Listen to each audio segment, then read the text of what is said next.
जय गुरु जी। प्यारी संगत जी, जय गुरु जी, शुक्राना गुरु जी, अनंतम अनंतम शुक्राना गुरु जी। गुरु जी के चरणों में कोटि कोटि प्रणाम और सारी संगत जी को जय गुरु जी। संगत जी, इस चैनल के माध्यम से आपको सत्संग सुनाए जाएंगे। गुरु जी की ब्लेसिंग्स लेने के लिए और ऐसे ही प्यारे प्यारे सत्संग सुनने के लिए चैनल को सब्सक्राइब करें और बेल नोटिफिकेशन को भी ऑन कर लें, ताकि जब भी नया सत्संग का वीडियो अपलोड हो तो आपको इसका नोटिफिकेशन आ जाए और आप जल्दी से जाकर गुरु जी के सत्संग को सुन पाएं और उनकी ब्लेसिंग्स ले पाएं। संगत जी, हम लोग बहुत लकी हैं जिन्हें गुरु जी के सत्संग को सुनने का और सुनाने का मौका मिलता है। ये मौका हर किसी को नहीं मिलता, इसलिए हमें इस मौके को नहीं गंवाना चाहिए और जितना हो सके हमें सत्संग को पूरा सुनना चाहिए, क्योंकि गुरु जी कहते हैं सत्संग सुनने वाले का भी कल्याण होता है और सत्संग सुनाने वाले का भी कल्याण होता है। इसलिए संगत जी, सत्संग को हमेशा पूरा सुने, क्योंकि उसमें हमारे लिए कोई ना कोई जवाब, कोई ना कोई चीज जरूर छिपी होगी, कोई ना कोई हिंट हमें जरूर मिलेगा जब हम सत्संग सुनते हैं। इसलिए कहते हैं संगत जी कि जब भी आप सत्संग सुनते हो उसको बहुत ध्यान से सुनो, क्योंकि ऐसा कोई पॉइंट हो सकता है जो आपके लिए हो। अगर आप ध्यान से सुनोगे तो आपको जरूर समझ में आएगा कि आपको गुरुजी क्या कहना चाहते हैं। तो चलिए आज का सत्संग हम शुरू करते हैं, जो कि हमें आंटी जी ने भेजा है। तो मैं आपको आज उनका सत्संग सुनाऊंगी संगत जी। उससे पहले हम गुरु जी का मंत्र जाप करेंगे। ओम नमः शिवाय, शिव जी सदा सहाय। ओम नमः शिवाय, गुरु जी सदा सहाय। जय गुरु जी को बहुत बहुत नमस्कार। संगत जी, आप सब बहुत भागों वाले हो कि आपको ऐसे गुरु मिले हैं, और मैं भी अपने आप को बहुत भाग्यवान समझती हूँ कि मुझे गुरु जी का सत्संग करने का मौका मिला है। संगत जी, हम गुरु जी से बहुत सालों पहले से जुड़े हुए हैं। मेरे हस्बैंड पन्नू अंकल बहुत पुराने टाइम से गुरु जी से जुड़े हुए हैं। ये बात तब की है जब गुरु जी कॉलेज में पढ़ा करते थे। बात कुछ ऐसी थी कि क्लास लगी हुई थी कॉलेज में और पन्नू अंकल उन्हें पॉलिटिकल साइंस पढ़ा रहे थे। संगत जी, ये लगभग 1967 की बात होगी। संगत जी, पन्नू अंकल क्लास में जब लेक्चर दे रहे थे तो दो लड़के आपस में बातें कर रहे थे। पन्नू अंकल ने उन्हें खड़ा किया और पूछा कि बताओ मैंने क्या पढ़ाया। अब वो दोनों लड़के तो बातें कर रहे थे, उनका पढ़ाई में तो कुछ ध्यान था ही नहीं, तो दोनों लड़के कुछ बता नहीं पाए। तो पन्नू अंकल ने कहा कि अगर बातें करनी है तो क्लास से बाहर चले जाया करो, और अगर क्लास में बैठना है तो मन लगा के पढ़ो। संगत जी, जब पीरियड खत्म हुआ और पन्नू अंकल जब बाहर निकले तो गुरुजी उनके पीछे पीछे आ गए। तो गुरुजी पन्नू अंकल को कहने लगे कि प्रोफेसर, आप मुझसे क्लास में सवाल मत पूछा करो, अगर मैं नहीं बताऊंगा तो आपको लगेगा कि आपकी बेइज्जती हो गई है। अब पन्नू अंकल बड़े हैरान हो गए, और वो उस समय नए नए लगे हुए थे। जब वो स्टाफ रूम में गए तो स्टाफ रूम में और टीचर से उन्होंने बात की, प्रोफेसर से बात की कि ये निर्मल सिंह नाम का लड़का मुझे ऐसे ऐसे बोल कर गया है। जो स्टाफ रूम में प्रोफेसर बैठे हुए थे, कोई कहे फकीर है, कोई कहे उसका ध्यान पढ़ाई में नहीं है तो उस पर गुस्सा मत करना। तो पन्नू अंकल में क्यूरियोसिटी थी, वो सोच में पड़ गए कि क्या बात है, आखिर इस लड़के ने इतनी हिम्मत कहाँ से आ गई इसको कि ये मुझे इतना वो सब बोल करके चला गया। और ऐसे समय निकलता गया, सेशन एंड हो गया और अंकल टेम्पररी बेसिस पे थे तो नौकरी छोड़कर अमृतसर चले गए। और जब वो अमृतसर चले गए तो वापस लौट कर नहीं आए, और तब गुरुजी बीए सेकेंड ईयर में पढ़ते थे। तो संगत जी, अमृतसर खालसा कॉलेज में 2 महीने पढ़ाने के बाद गवर्नमेंट कॉलेज आरा साहब, जो गुरुजी के गांव के नजदीक ही पड़ता है, उनकी वहाँ पर परमानेंट जॉब लग गई। और गुरुजी को पता चल गया कि पन्नू अंकल इस कॉलेज में आ गए। अब गुरुजी का गांव उस कॉलेज से दूर नहीं था, इसलिए गुरुजी पन्नू अंकल से मिलने के लिए साइकिल पे आ गए। और गुरुजी ने आके पन्नू अंकल को कहा कि मुझे प्रोफेसर से पता चला कि आपका पोस्टिंग यहाँ हो गई है, तो मैं आपसे मिलने आया हूँ। और इस प्रकार से इनकी बातें चलने लगी, और ऐसे ही गुरुजी पन्नू अंकल से मिलते जुलते रहे। जब भी उन्हें टाइम मिलता वो आ जाते।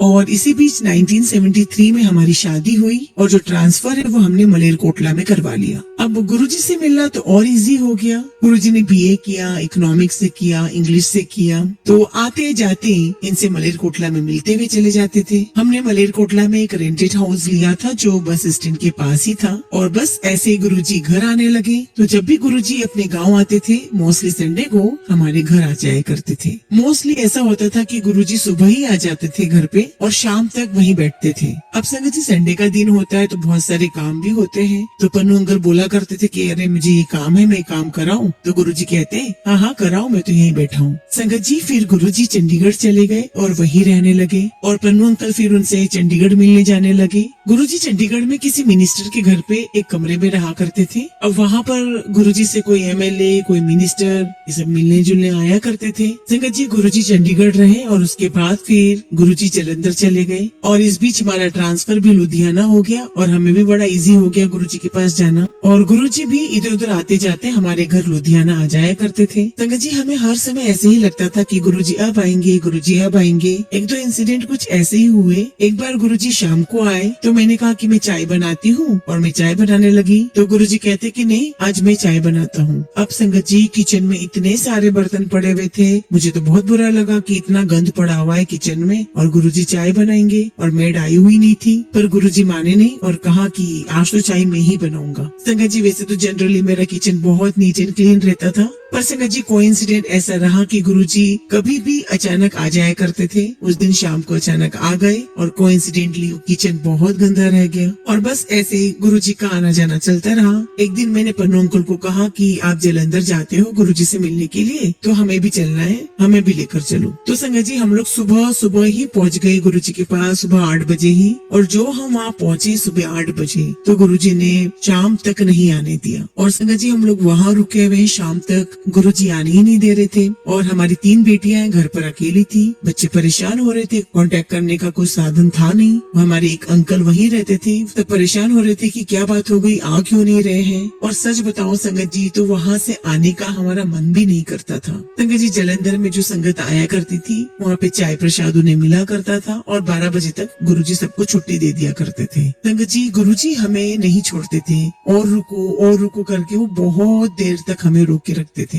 कई बार हम गुरुजी को बोला भी करते थे कि गुरुजी हम चले जाएं, तो गुरुजी कहा करते थे कि नहीं नहीं जल्दी मत जाया करो यहाँ से। और गुरुजी कहा करते थे कि आने वाले समय में बहुत लाइनें लगने वाली है, तुम्हें मौका मिला है तो इस मौके का फायदा उठा लो। अब संगत जी वो सारी बातें याद आ रही है। मैं बाहर निकलती हूँ, आसमान में देखती हूँ, तारों को देखती हूँ तो गुरुजी की बात याद आती है कि तुम लोग मुझे तारों में ढूंढोगे। अब जब ऊपर देखती हूँ तो हर तारे में मुझे गुरुजी नजर आते हैं। पहले गुरुजी का तरीका अलग था, नॉर्मल एक स्टील की स्पून से वो इलाज किया करते थे, फिर पान के पत्ते से इलाज करने लग गए। अब संगत जी मेरी बेटी को बुखार चढ़ता था तभी हम उनके पास गए थे। इसका बुखार 99 रहता था और हम बहुत परेशान हो गए। हमने सारा इलाज करवा लिया, एलोपैथिक, होम्योपैथिक। फिर हम गुरुजी के पास गए, गुरुजी को बताया तो गुरुजी कहते हैं, तो गुरुजी ने कहा कि हरी मिर्ची मंगवा लो। हमने हरी मिर्ची मंगवा ली और गुरुजी ने उन मिर्चियों को ब्लेस किया और कहा कि इसकी मिडिल फिंगर के आसपास मिर्चियों को बांध देना, सुबह 1 घंटा और शाम को 1 घंटा बांधना। और हमें कहा संगत जी कि परसों इसका चेहरा पूरा लाल हो जाएगा, लेकिन घबराना मत और इसको गन्ने का जूस और अनार का जूस देना है। और जैसा गुरुजी ने कहा संगत जी तीसरे दिन उसका चेहरा बिल्कुल लाल हो गया, लेकिन बुखार हट गया। तो ये गुरुजी की महिमा है संगत जी जो इतने सालों से बरस रही है। संगत जी गुरुजी कहा करते थे कि मेरे पास आओ, अपनी बॉडी, माइंड और सोल मुझे सरेंडर कर दो और फिर देखो सारा का सारा कल्याण हो जाएगा। संगत जी मैं तो ये समझती हूँ कि हमारे बच्चों की लाइफ सब कुछ गुरुजी की ही ब्लेसिंग्स है। संगत जी हम 2007 में अमेरिका चले गए थे और वहाँ पर हर हफ्ते कहीं ना कहीं सत्संग होता ही रहता है। संगत जी हम कैलिफोर्निया में रहते हैं और वहाँ भी बहुत सत्संग होते हैं और बहुत खुशी हो रही है संगत जी की दुनिया के हर कोने में गुरुजी की महिमा हो रही है। संगत जी गुरुजी को सच्चे मन से याद करो, मन में कोई किंतु परंतु इफ बट मत लाओ। संगत जी हमें गुरुजी की चरण सेवा का बहुत मौका प्राप्त होता था। हम सुबह जाते थे और शाम तक वहीं बैठे रहते थे, तो गुरुजी हमें अपनी चरण सेवा के लिए बुला लिया करते थे। और जिस दिन संगत जी गुरुजी नहीं बुलाते थे चरण सेवा के लिए तो हमें ऐसा लगता था कि आज तो आना हमारा बहुत बेकार हो गया। और संगत जी मैंने देखा कि गुरुजी के जो नेल्स थे पहले बहुत व्हाइट होते थे और मैंने देखा कि धीरे धीरे वो नाखून गुरुजी के ब्लैक हो गए। तो संगत जी एक दिन मैं ऐसे ही उनके चरण दबा रही थी तो मैंने उनके नाखून देखे, तो मैंने गुरुजी से पूछा कि गुरुजी आपके नेल्स को क्या हो गया, काले हो गए। तो गुरुजी कहने लगे कि बहन जी, जब मैं ध्यान करता हूँ, संगत जी मैं आपको बता दूं, उन दिनों गुरुजी संगत खत्म होने के बाद में गुरुजी ध्यान लगाया करते थे। उनके बेड पे भी मैरून चादर हुआ करती थी, कारपेट भी मैरून होता था, उनकी गद्दी भी मैरून होती थी, उनका चूल्हा भी मैरून होता था। तो गुरुजी कहते थे कि मैं जब रात में ध्यान लगाता हूँ तो मेरे नाखूनों से रोशनी निकलती है और उस रोशनी की वजह से ये काले पड़ गए हैं। और संगत जी मैं आपको बता दूं कि गुरुजी के पूरे शरीर के अलग अलग अंगों से अलग अलग प्रकार की खुशबू आया करती थी। और संगत जी कई बार हमारे घर में गुरुजी की अमृत वर्षा हुई है। मैं अक्सर बोला करती थी कि अरे मैड अभी तो गई है पोछा वोछा लगा करके, ये पानी कहाँ से आ गया फ्लोर पर संगत जी तब अक्कल नहीं थी, हमें नहीं पता था कि ये तो गुरुजी की मेहर हो रही है। और संगत जी कभी कभी गोल्डन और सिल्वर थ्रेड्स बिस्तर पे पड़े रहते थे, तो मैं सोचती थी कि किसके हैं, न मैड के ऐसे कपड़े हैं, न हमारे घर में किसी के ऐसे कपड़े, तो ये कहाँ से आते हैं। और संगत जी बच्चे क्या करते थे, उसे इकट्ठी कर लेते थे। तो ऐसे एक बार गुरुजी से बात हुई तो गुरुजी कहते हैं कि मैं आता हूँ आपके घर में और अपनी कई सारी निशानियां छोड़ के जाता हूँ। कहते हैं कि कभी तुम्हारे बेड पर पड़ी होती है, कभी टेबल पर होती है, कभी फ्लोर पर होती है। इसी तरह एक रिसेंटली इंसिडेंट बताती हूँ। मेरी बेटी वर्जीनिया में है और वो डेंटिस्ट है, तो उसके हस्बैंड को थोड़ा टेम्परेचर हो गया और जब वो क्लिनिक गई तो उसने देखा कि उसकी टेबल पर 2 स्ट्रिंग्स रखी हुई थी, 2 थ्रेड्स रखे हुए थे। वो समझ गई कि गुरुजी की प्रेजेंस है ये, तो अब मेरे हस्बैंड ठीक हो जाएंगे। और कभी उसको वो स्ट्रिंग्स घर में मिला करती थी। एक बार हम उसके घर गए हुए थे तो हमने लिटरली वो स्ट्रिंग्स गिरते हुए देखी और हमने गुरुजी की प्रेजेंस फील की है वहाँ पर। तो संगत जी ऐसी मेहर करते हैं गुरुजी, अपने कर्तव्य भी दिखाते हैं। बस शर्त ये है कि आप अपना मन पूरा साफ करके गुरुजी के पास जाओ। बहुत सारी पूजा पाठ करने से कुछ नहीं होता है संगत जी, मन साफ होना चाहिए। तो गुरुजी कहा करते थे कि जब मन हो चंगा तो नलके का पानी भी गंगा। गुरुजी हमेशा कहते थे कि मन साफ रहना चाहिए, ईमानदारी से काम करो, किसी से कोई ठगी मत करो, किसी का कोई बुरा मत सोचो। संगत जी गुरुजी ने जो भी मेहर हमारे घर पर की है, हमारे पूरे परिवार पे की है, आज उनकी कृपा से हमारे बच्चे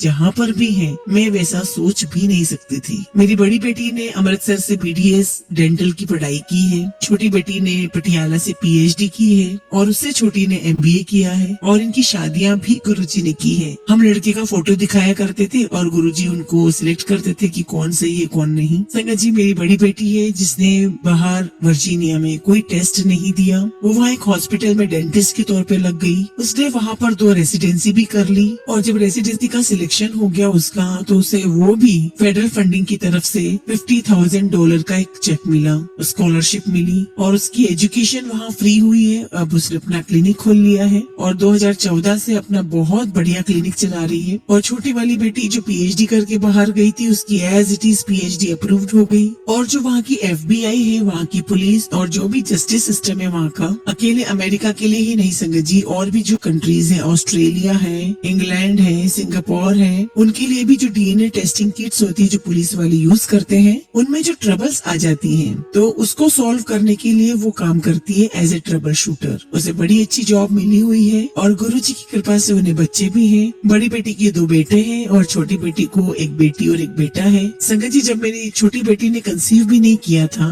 तब गुरुजी ने बता दिया था कि 17 तारीख को इसको बेटी होगी और वाकई में संगत जी 17 नवंबर को उसको बेटी हुई। इस तरह संगत जी गुरुजी हमारा कुछ न कुछ करते रहे। संगत जी हमारा लुधियाना में जो घर है वो भी गुरुजी की मेहर है। संगत जी पहले हम लोग रेंट पे रहते थे और हर समय चिंता लगी रहती थी कि घर बन जाए, घर बन जाए। एक दिन गुरुजी ने प्रॉपर्टी डीलर को बोला कि पन्नू साहब के लिए बहुत अच्छा घर ढूंढना, और गुरुजी ने कहा कि अच्छा घर हो, सस्ता हो और बहुत अच्छी लोकेलिटी में हो। अब गुरुजी ने तो बोल दिया, लेकिन प्रॉपर्टी डीलर ने गुरुजी की बात पर कोई ध्यान ही नहीं दिया। फिर वो प्रॉपर्टी डीलर जब गुरुजी के पास 15 दिन बाद गया तो गुरुजी ने पूछा, हाँ भाई ढूंढा फिर घर? तो वो कहता है कि नहीं गुरुजी, टाइम ही नहीं मिला। तो गुरुजी वहाँ पर ये बताना चाह रहे थे कि वो जो कुछ बोल देते थे उसे ऐसे बेकार मत समझो, और गुरुजी लोगों को कसौटी पे परखते थे। संगत जी हम तो बता नहीं सकते कि हमारे ऊपर गुरुजी ने कितनी मेहरबानियां की। ऐसे एक बार गुरुजी के पास पन्नू अंकल गए और वहाँ पर कुछ आर्मी ऑफिसर्स बैठे हुए थे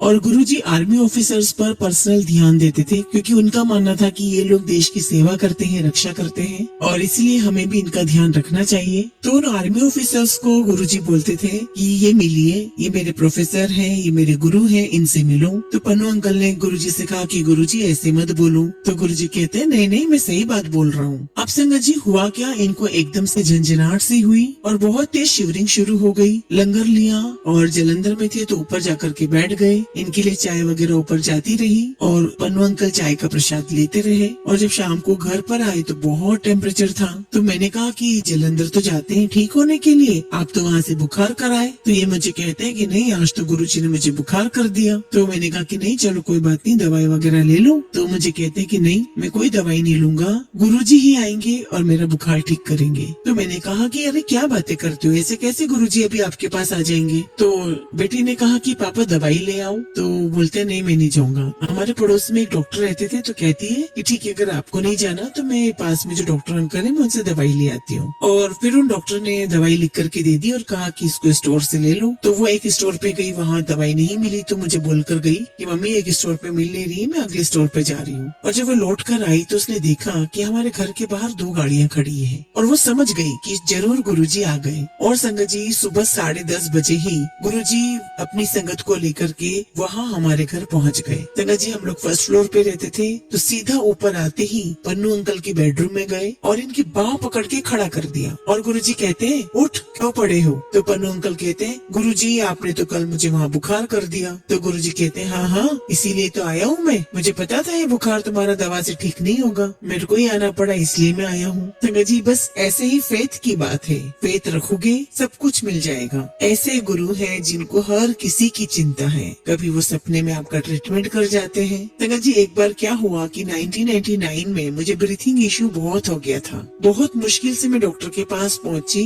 और मुझसे सहा बिल्कुल भी नहीं जा रहा था और मुझे बोला गया कि आप इमरजेंसी में एडमिट हो जाओ, आपकी हालत बहुत खराब है। और हॉस्पिटल में इन्होंने फोन कर दिया कि इसे एडमिट कर दो और ऑक्सीजन लगा दो, मैं जल्द से जल्द वहाँ आ रहा हूँ। अब हॉस्पिटल वालों ने जल्द से जल्द मुझे एडमिट कर दिया, ऑक्सीजन लगा दी और एक हार्ट स्पेशलिस्ट भी वहाँ पहुँच गया। सुबह मेरे हार्ट की इको की, ECG की और रिपोर्ट बहुत बहुत खराब थी। मेरे हार्ट की फंक्शनिंग सिर्फ 25% थी। तो बड़ी घबराहट हो गई देख करके कि भैया ये 25% से कितनी लाइफ निकल जाएगी। तो बच्चे कहने लगे कि मम्मा घबराने की कोई बात नहीं है, हमारे तो गुरुजी हैं। तब गुरुजी 1999 में दिल्ली आ गए थे और वहाँ पर हमारे पन्नू अंकल की फ्रेंड की एक सिस्टर थे। तो उनको फोन किया और बिटिया ने बताया कि आंटी आप वहाँ जाओ गुरुजी के पास और उन्हें बताओ कि मम्मी की ऐसी कंडीशन है और उनका हार्ट से 25% काम कर रहा है। और शाम को ही आंटी गए और जाते ही उन्होंने गुरुजी को बोल दिया कि गुरुजी पन्नू आंटी को तो ऐसी हार्ट की प्रॉब्लम है। और गुरुजी इतना हंसे, हाथ मार मार के इतना हंसे और बोलने लगे कि उसको हार्ट की प्रॉब्लम तो हो ही नहीं सकती, उसको कुछ नहीं होगा, बिल्कुल ठीक ठाक है। और वहाँ से लौटने के बाद उन आंटी का फोन आया, बताने लगी कि गुरुजी तो बहुत हंस रहे थे और कह रहे थे कि उसको तो हार्ट की प्रॉब्लम हो ही नहीं सकती। और वही बात हुई संगत जी, तीसरे दिन जब मेरा फिर से ECG हुआ, मेरी रिपोर्ट्स आई, मेरा ECG और इको जब किया तो ECG भी नॉर्मल आया और मेरे हार्ट की जो फंक्शनिंग थी वो 72% थी, जो कि 2 दिन पहले सिर्फ 25% थी। संगत जी ऐसे ही 2022 में मैं अमेरिका गई हुई थी और मुझे वहाँ पर कोविड हो गया था। कोविड का कोई सिम्टम नहीं था, थोड़ी ब्रीथिंग इश्यू हो रही थी, बेटी को बताया और बेटी फटाफट मुझे इमरजेंसी में डॉक्टर के पास ले गई और सारी टेस्ट मेरी खराब आई, कोई भी टेस्ट मेरी अच्छी नहीं थी। और फिर वही चीज रिपीट हुई, मेरा हार्ट फंक्शनिंग फिर 25% आया और रिपोर्ट के अनुसार मेरी किडनी, मेरे लंग सब कुछ अफेक्टेड हो चुके थे और मेरा ब्लड प्रेशर बहुत हाई था, शुगर बहुत बढ़ चुकी थी। और मैंने बेटी को बोला कि बस अब मैं जा रही हूँ, अब मेरे बचने की कोई उम्मीद नहीं है। और साथ ही साथ मुझे कोविड भी हो गया जिससे मेरी पूरी बॉडी पे अफेक्ट हो गया था। अब डॉक्टर ने मुझे क्रिटिकल केयर यूनिट में भेज दिया, मैं वहाँ पड़ी हुई हूँ और वहाँ लेटे लेटे मैं सोच रही हूँ ये जो हार्ट वाली बात है कि 25% है, ये तो हो नहीं सकता। और फिर सोचने लगी कि गुरुजी ने मुझे इतना ब्लेस किया है, पहले भी 25% था, फिर गुरुजी ने ब्लेस किया, सब कुछ ठीक हो गया और अभी फिर 25% है, ये कैसे हो सकता है? ये बिल्कुल नहीं हो सकता। वहाँ ICU में ग्लास हाउस होते थे, मुझे ग्लास हाउस में पटक दिया था और डॉक्टर बाहर से मॉनिटर करते थे कि क्या स्थिति है। और वहाँ पर एक हार्ट स्पेशलिस्ट था, वो हमेशा सुबह आया करता था, तो मुझे कहता कि Mrs Pannu we are very worried about your heart, आपकी फंक्शनिंग 25% ही है, let's see how to manage. तो संगत जी तभी भी मुझे वेंटिलेटर पे रख दिया गया था। तो डॉक्टर ने कहा कि आपको घर पर भी हम वेंटिलेटर पे रख देंगे, वहाँ पे सारी मेडिसिन दे देंगे, उससे आपका गुजारा चलता रहेगा। लेकिन संगत जी मुझे पूरा कॉन्फिडेंस था कि मेरा हार्ट बिल्कुल अच्छा है। और कई बार बच्चियां भी बोलती थी कि मिलने तो आ नहीं सकती थी, फोन किया करती थी और बोला करती थी कि मम्मी आपके साथ गुरुजी की ब्लेसिंग्स है, आपको कुछ भी नहीं होगा। और संगत जी कई बार मुझे कमरे में ऐसा फील होता था, उस कमरे में सोफे होते थे तो मुझे ऐसा फील होता था कि कोई वहाँ पर बैठा है और मुझे ऐसा लगता था कि गुरुजी वहाँ पर व्हाइट ड्रेस में बैठे हैं। अब संगत जी तीसरे दिन क्या हुआ, फिर से सारे टेस्ट हुए और जब रिपोर्ट आई तो Sangat ji don't believe same history repeat हुई और फिर से मेरा हार्ट फंक्शनिंग 72%। और उन्होंने रिपोर्ट में क्या लिखा संगत जी, उसमें लिखा it's like a young player, her heart is working. तो एक सर्जन वहाँ पर आया हार्ट का, मुझे कहता अगर आपकी हार्ट की कोई आर्टरी ब्लॉक हो जाएगी तो हम आपको स्टंट डाल देंगे, अगर ये आपका हार्ट स्लो पेस से चल रहा है तो हम आपको इलेक्ट्रिकल शॉक देंगे। तो मैंने कहा कि आप जो मर्जी कर लो, मैं पूरी तरह कॉन्फिडेंट हूँ कि मेरा हार्ट बिल्कुल ठीक है। अब संगत जी 10 दिन के बाद मुझे हॉस्पिटल से छुट्टी मिली। अब सारे उन्होंने टेस्ट कर लिए, फिर भी अल्टीमेटली उन्होंने मुझे हार्ट की दवाई दे दी। और संगत जी वो दवाई खाते खाते जो मेरा हार्ट रेट था वो स्लो हो गया। मैं फिर से डॉक्टर के पास गई। अब उन्होंने मुझे एक और सीनियर डॉक्टर थे हार्ट के, उनके पास भेज दिया। अब वो कहता है कि आपकी हार्ट की सर्जरी होगी। उसने भी सारे टेस्ट करे और जब टेस्ट करे तो उसने मुझे कहा कि आप अपना स्लीप एपनिया का टेस्ट करा लो, आपकी सर्जरी तो मैं नहीं करूंगा क्योंकि आपकी एज भी है और ये सब कोविड की वजह से हुआ है। तो वहाँ से भी ये सब बोल करके मुझे छुट्टी हो गई और मैंने टेस्ट करवाया तो उसमें इश्यू आया कि मुझे स्लीप एपनिया का इश्यू है। और संगत जी मेरी मेडिसिन चल रही थी हार्ट को स्लो करने की, तो मैं जब डॉक्टर के पास गई तो उसने मेरी दवा 50% कम करके मुझे ईसीजी का सारा मॉनिटर घर में लगा करके भेज दिया और कहा कि एक हफ्ता तुम्हारा पूरा ईसीजी मॉनिटर करेंगे और फिर बताएंगे और देखेंगे कि क्या है। अब मुझे लगा पता नहीं क्या निकलेगा, सही निकलेगा या नहीं। फिर से इको हुई मेरी, अगेन 70% 72% इसके ऊपर ही आ रहा था और बस गुरुजी की कृपा से हर बार मेरा 72 या 70 अबव ही आ रहा था और मैं पूरी कॉन्फिडेंट थी, मुझे पूरा विश्वास था कि मुझे कुछ नहीं होगा। संगत जी एक बार गुरुजी ने हमें सिल्वर कॉइन्स दिए थे जिसके एक तरफ तो गुरुजी का स्वरूप है और एक तरफ गुरुजी के चरण स्वरूप है और नीचे 7 जुलाई लिखा हुआ है। संगत जी मुझे नहीं पता था कि मेरे पास ये सिल्वर कॉइन कितने हैं, मैं समझती थी कि मेरे पास 1 या 2 होंगे। लास्ट टाइम मैं कोविड में जब इंडिया आई हुई थी तो मैंने सोचा कि जो कुछ भी गुरुजी से प्रसाद के रूप में मिलता था, कोई पेंडेंट है, कोई कॉइन्स है, कोई टिकट्स है, तो मैंने सोचा कि चलो मैं इनको एक बार देखती हूँ। और जब मैंने देखा तो कॉइन मुझे 3 मिले वहाँ पर। तो मैंने कहा कि इसका मतलब ये गुरुजी ने तीनों बेटियों के लिए ही दिए हैं। एक बेटी मेरी गुड़गांव रहती है, एक उसको दे दिया और 2 में अमेरिका साथ ले गई। अब संगत जी मेरी जो बड़ी बेटी है उसके हस्बैंड को बुखार हो गया, वो जब डॉक्टर के पास गए तो डॉक्टर ने कहा वायरल है।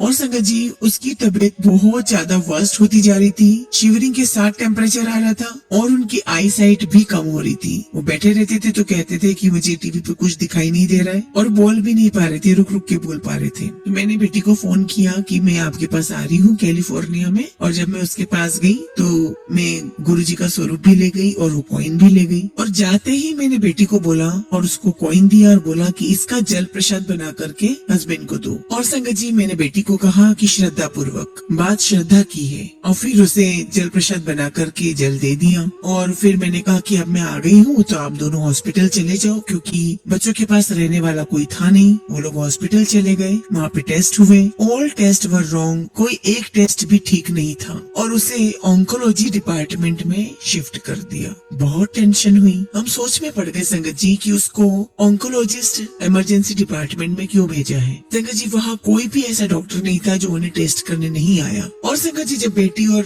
दामाद दोनों हॉस्पिटल जा रहे थे तब मैंने कहा था कि गुरुजी का स्वरूप ले जाओ, गुरुजी को अपने साथ ही लेकर जाओ। और वो जो कॉइन है बेटी ने अपने हस्बैंड के बेड के सिरहाने के नीचे रख दिया। और संगत जी जब भी उन्हें पानी पीना होता था तो बेटी उसी सिल्वर कॉइन से जल प्रसाद बना करके पिलाया करती थी। संगत जी बेटी भी डॉक्टर है तो उसने पूछा कि आप लोग क्या डिसीजन लेने वाले हो, इसको क्या हुआ है। तो डॉक्टर्स कहते हैं नहीं अभी तो उसके टेस्ट करने पड़ेंगे, अभी तो हमें पता नहीं चल रहा है कि क्या हुआ है। तो बेटी ने बोला कितनी देर लगेगी सारे टेस्ट में। तो डॉक्टर कहते हैं कि महीना भी लग सकता है। अब बेटी बहुत अपसेट हुई कि ये क्या बोल दिया, महीना भी लग सकता है। तो बेटी कहने लगी कि ठीक है, अगर आप लोग नहीं समझ पा रहे हो, नहीं कर पा रहे हो कुछ, तो मैं इसे मैरीलैंड जॉन हॉकिन एक बहुत बड़ा हॉस्पिटल है, मैं वहाँ ले जाती हूँ। तो वो कहते हैं कि नहीं नहीं अभी हम देखते हैं। और संगत जी जब उसके बाद सारे टेस्ट किए गए तो सारी रिपोर्ट्स नॉर्मल आई और बेटी का मेरे पास 2:30 बजे फोन आया बताया कि मम्मी हम लोग घर आ रहे हैं और डॉक्टर ने मेडिसिन दे दी है, वही खाना है। लेकिन पहले 5 दिन तो डॉक्टर्स कह रहे थे कि इसका कोई इलाज नहीं हो पाएगा, लेकिन गुरुजी की कृपा से वो पूरी तरीके से ठीक है, कुछ भी नहीं हुआ। और लास्ट ईयर संगत जी वो सारी फैमिली इंडिया आई, मंदिर भी गए गुरुजी के, गुरुजी का शुक्राना करके गए हैं कि गुरुजी आपने हमें दोबारा जिंदगी बख्शी है।